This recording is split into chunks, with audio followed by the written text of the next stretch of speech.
Hey guys, what's going on? My name is Graham. Welcome to my channel. Today we're going to be talking about upcoming NHL draft prospect Conor Geekie. So if that sounds good to you guys, make sure you stick around to the end of the video to hear my full opinion on him and where he might go in the upcoming draft. The first thing you're going to notice about Conor Geekie when you're watching him play is that the kid is a tank. He's 6'4", 205 pounds, and he doesn't even turn 18 until May. He's one of the younger-ish players in this upcoming draft. That being said, he doesn't really play like you would expect a 6'4" player to play in the WHL. He doesn't really like to lean into his size. He plays more like a skill finesse player versus other players of his size. I think of a player like Brandon Coe in the Shark system, who is a similar size, who uses his size to bully players around him, right? You're playing against much smaller players at that level. I mean, Conor Geekie's teammate, Matthew Savoy, another top prospect in the upcoming draft, is only 5'8". So this guy's got, 8 inches on Savoy and other players in the league, but he's not really throwing his body around a lot. And there are definitely times when you're kind of disappointed by the fact that he's not using his size to his advantage. He can get taken off the puck by smaller players a lot easier than you might expect. And there are times when he could be using his body like in the corners to win 50-50 puck battles that he doesn't end up winning because he's trying to rely on his feet, his hands, and his stick when he could it would be much easier for him to be using his body. All of that being said, a guy with Geekie's size and skill is something that NHL teams are always looking to add to their team. Now, Geekie is not the most skilled player. He isn't the best stick handler. He's okay. He has a decent shot, but overall, I am not that convinced that his junior level scoring is going to translate to higher levels of hockey. He is a pretty good passer and he does have good vision, and he shows flashes of pretty solid creativity when he's passing. So I could see him develop into a pretty decent playmaker at the NHL level, but I don't think he's ever going to be a big goal scorer at the next level. That being said, I kind of think his role is going to end up being probably somewhere as a middle six forward. I think he would be a pretty solid third liner, a very good third liner even, and maybe a decent second line player. And whatever line he ends up playing on, he will probably thrive on special teams. The one thing that I love about Geekie's game more than anything else by far is his transition game. He is a magician at getting the puck out of his own zone and into the offensive zone, especially defensive breakouts. He's really good at winning puck battles along the boards and either finding a pass or making himself a pass option for an easy zone exit. And he's also very good at passing first to a teammate who has a good lane to enter the offensive zone. He will carry the puck into the zone himself if it is the best option, especially if he's on, for example, an odd man rush. But he kind of looks to pass first, and that's another area where his size becomes a factor.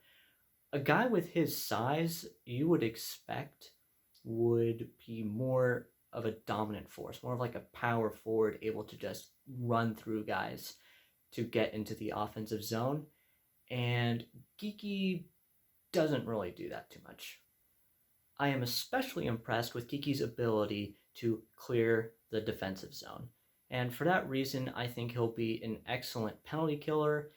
And that plays into the fact that I think he has a fairly safe floor, right? When teams are drafting players, they like to look at floors and ceilings. In other words, what is the worst this player could end up being and what is the best this player could end up being.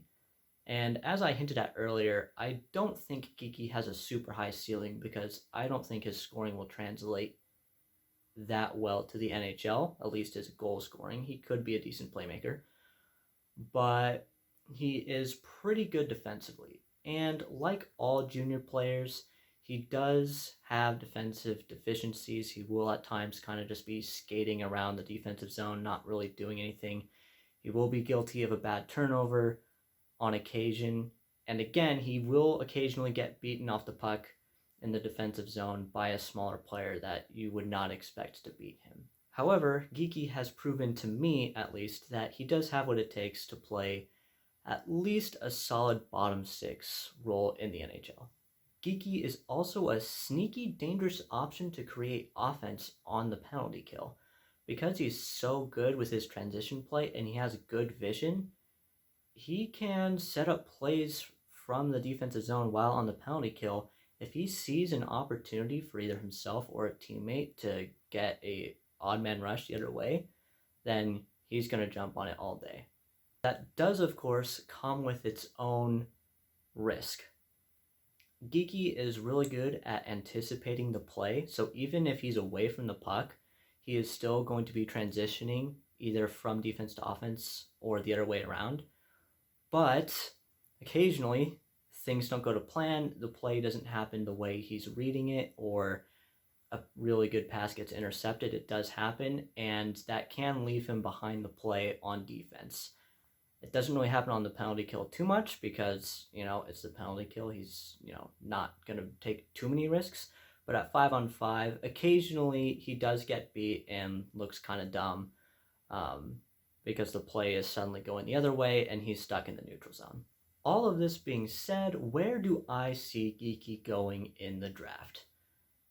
Well, with pretty much any prospect that isn't a consensus first overall or maybe second overall in a good draft, it's hard to say. I could see Geekie going as high as 7 or 8, especially if a team in that range already has a pretty deep prospect pool with a lot of guys that have a lot of upside, but don't have a lot of guys with really solid floors.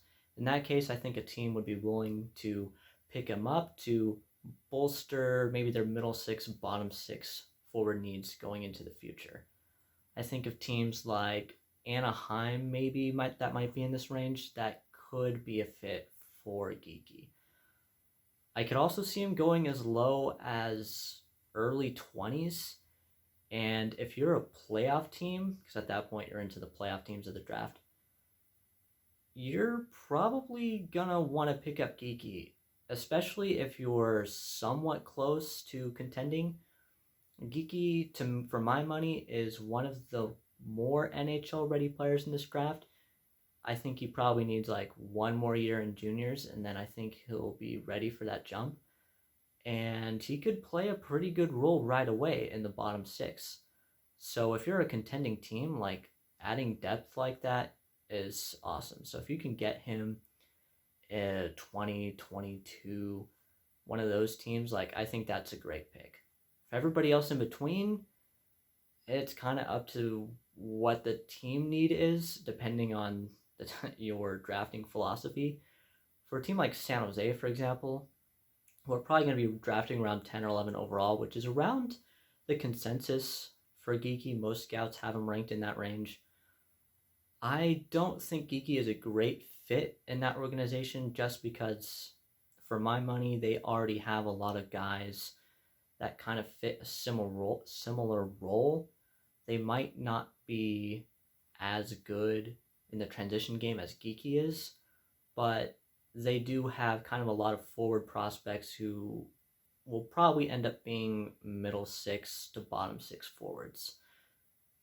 They kind of need more upside in their prospect pool. So if I was San Jose, I would be drafting somebody who has more upside. All of that being said, that is the end of the video, guys. So if you did enjoy it, please do give it a like. It really does help me out. And if you're new around here, please do subscribe. It really does help me out as well.